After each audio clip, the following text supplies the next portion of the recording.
Hi everyone. So I know a lot of people have been waiting to hear my opinion about the recent announcement, which I also promised I was going to share my thoughts on the um, announcement made by President Trump to the autism community about the release of possible drug, and also there are a lot of things. Anyway, we're going to break it down, and I've seen various videos, I've seen a lot of opinions, I've seen arguments here and there, but I am here to share my own thoughts and opinion based on what I saw from the video. And before I start, I would like to say, first of all, I believe that we are all entitled to our opinions.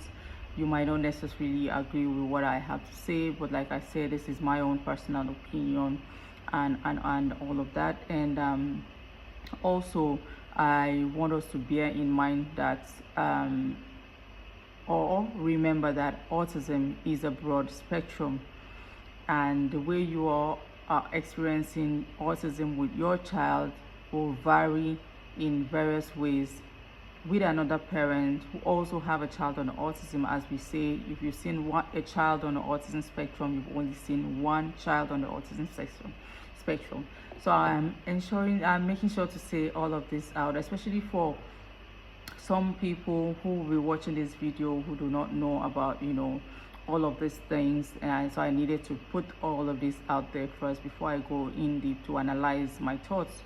Like I said, I took my time to watch the video from A to Z because I wanted to really hear or understand myself, rather than the few clips that were flying all over the internet. Certain clips were just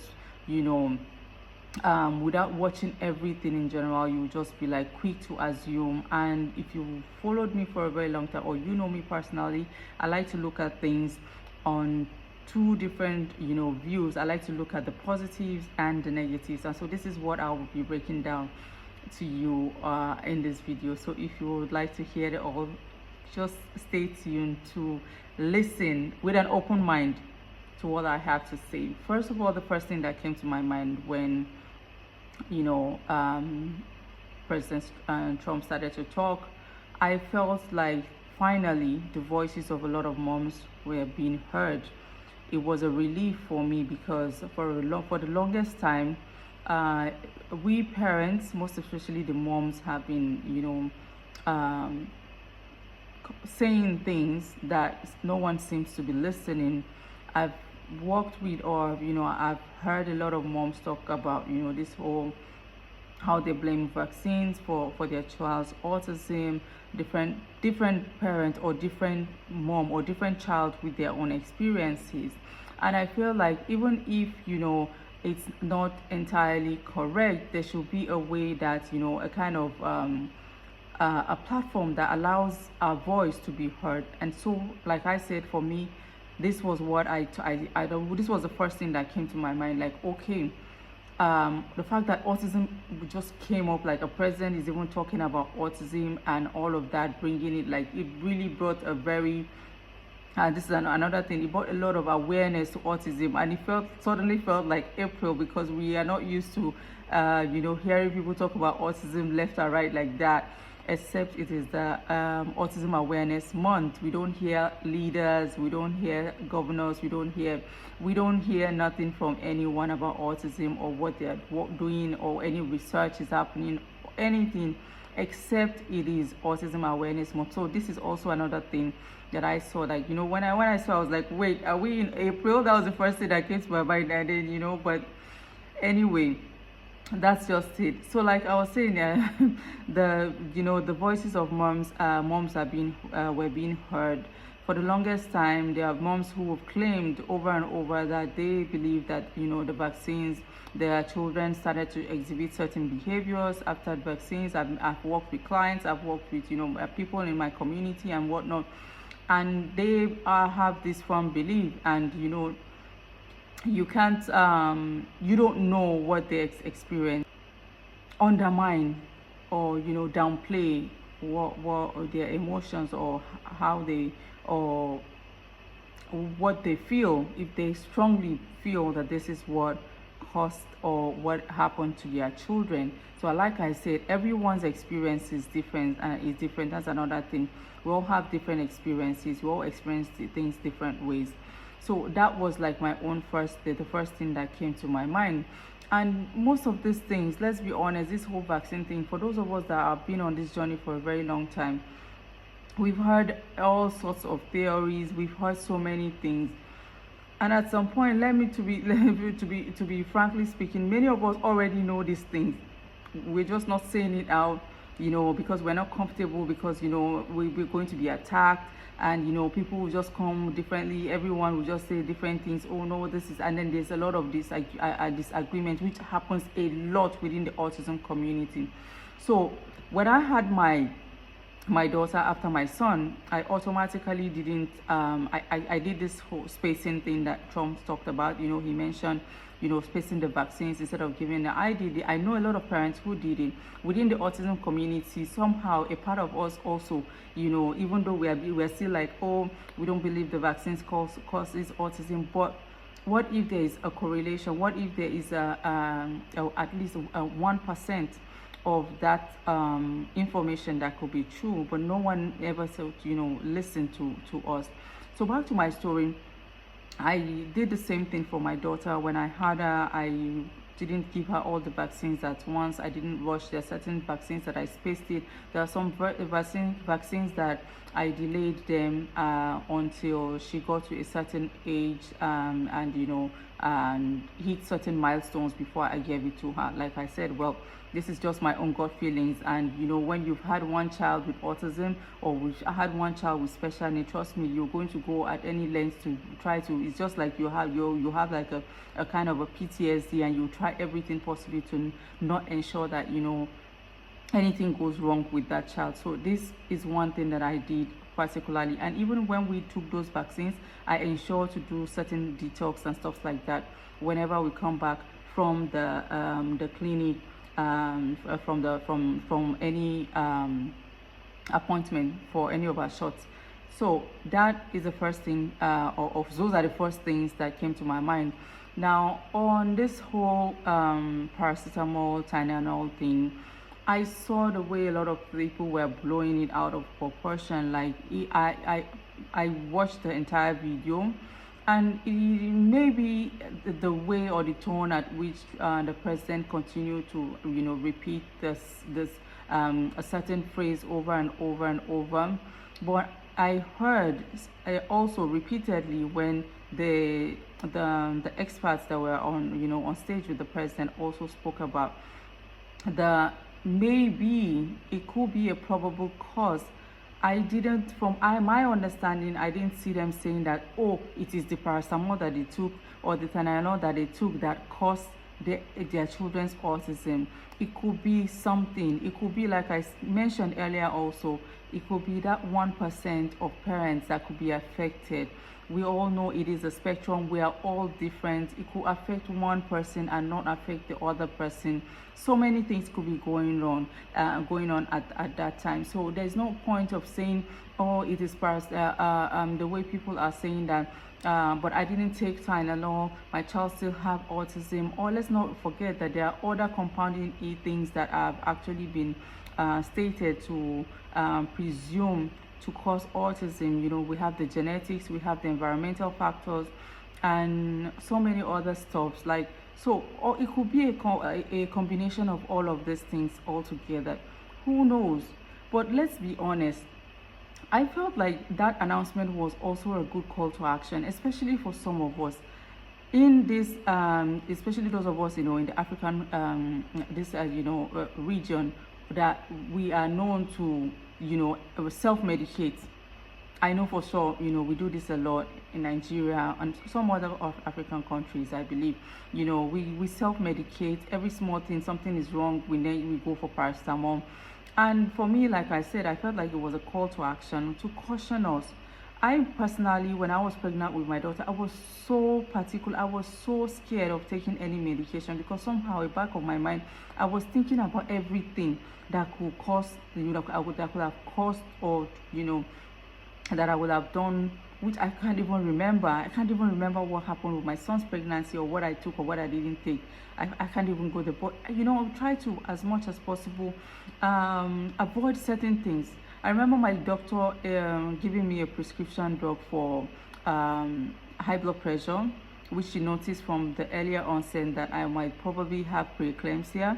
And to be honest, the fear of autism, the fear of having another child, or I don't even, like I said, we believe all sorts of stuff, and you will do anything just to avoid, or you're telling yourself, I don't want to have another child. What if something happens and the medication? Yes, I know it might not be scientifically true, but that's what was going on in my mind. And I didn't take those medications. Yes, I didn't take it. It was I regretted it eventually, but I'm sharing this because this is what happens, especially for us. So if you've not been in these shoes, you might not really understand. And eventually, yes, I had preeclampsia, and thankfully, I had a smooth delivery and all of that. But I'm just sharing with you a little bit of these things, that because we already do know some of these things, we are aware, but because nobody is listening, nobody seems to, so we're just kind of taking things into hand and just doing things based on our own knowledge. We've actually just turned ourselves into experts. Yes, and it's not supposed to be so. It's really not supposed to. So this also felt, for me, like I said, it was good to hear people talking about this. Maybe it will also, the positive is that it will also, caution people to slow down on taking self-medicate and taking any kind of medication when they are pregnant. People just put in different kinds of things in their system without even knowing the effect or the impact on the growing child in their belly.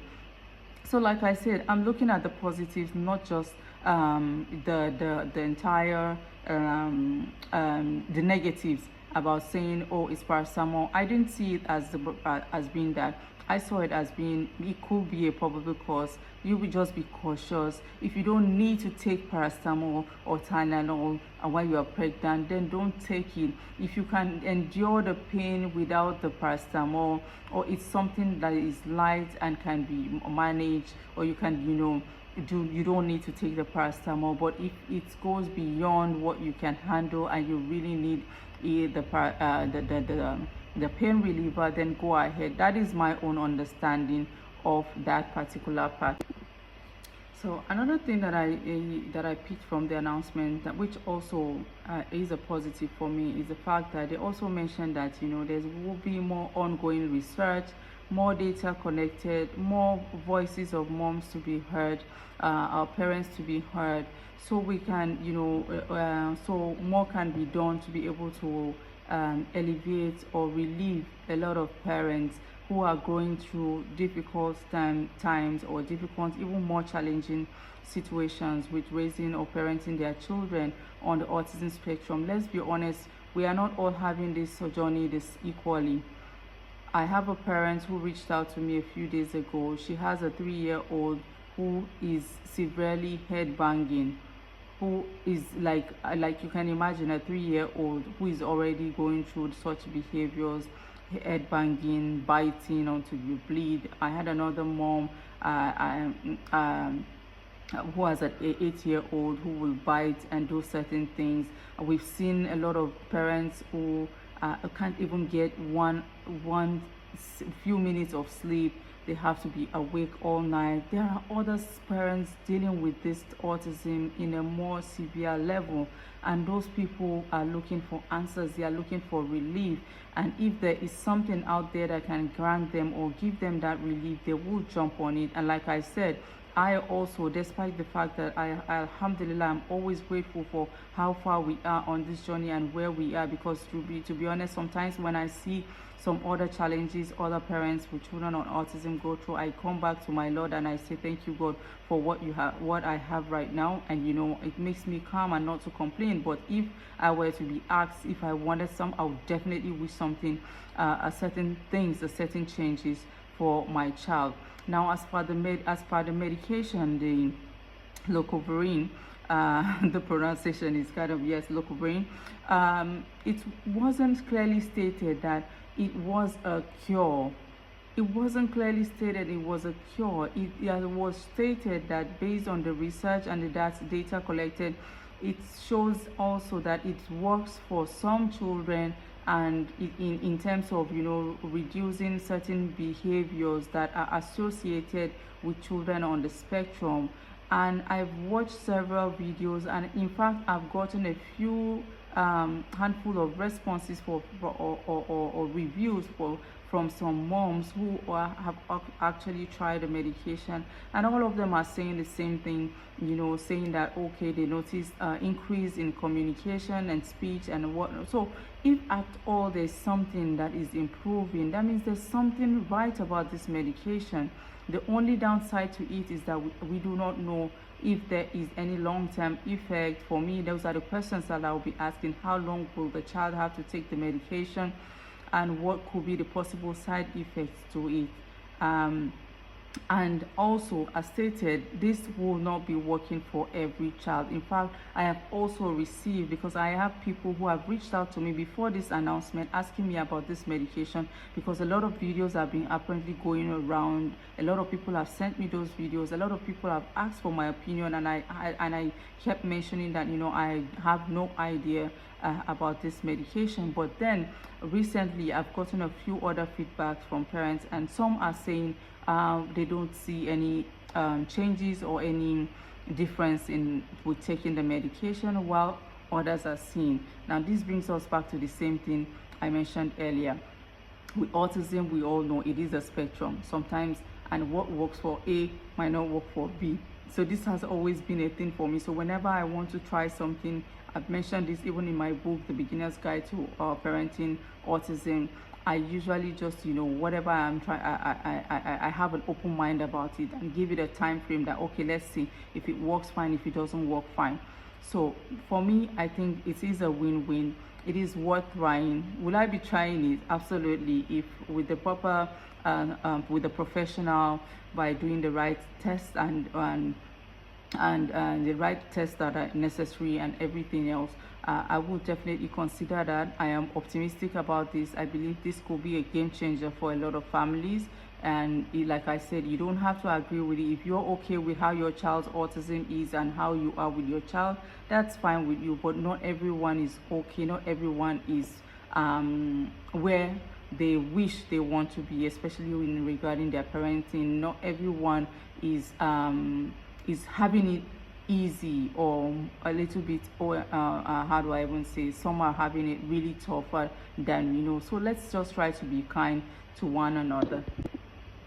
Now, another one disadvantage of this announcement, especially regarding the Tylenol and paracetamol announcement, is that a lot of parents now are now asking themselves that question: did I take paracetamol? Did I take Tylenol? Some are feeling guilty as if they actually did take the medication. There's a lot of guilt out there, you know, so many things, and this can drive parents into another level of depression, another level of guilt. They start to feel like that blame, to blame themselves for their child's autism. Please, if you are that parent, please stop. It will not change anything. As a Muslim, I believe that none of us are where where we are not supposed to be. We are exactly where we are supposed to be with our children. Allah has placed us place these children in our care for a reason. At least that is the acceptance. That is what I have been able to accept on my own journey, and I believe so for everyone. You might not just know right now the reason, but there is a reason for everything, and I know that Allah put these children in our care for a certain reason.